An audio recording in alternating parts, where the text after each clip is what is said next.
Hello everybody, in today's video I'm going to show you how to fix Google Maps GPS signal lost alerts.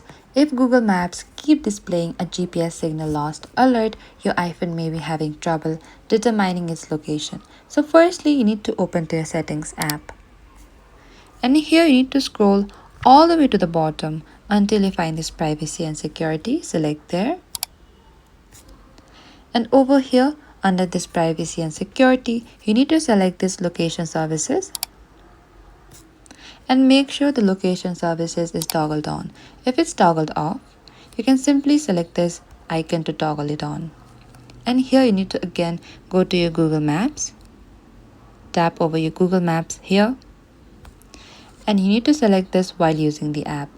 And also toggle on the precise location. If it is toggled off, simply toggle on this icon beside it. And this is it. This is how you can fix your Google Maps GPS signal lost alert. Thank you for watching this video. I hope this video was helpful.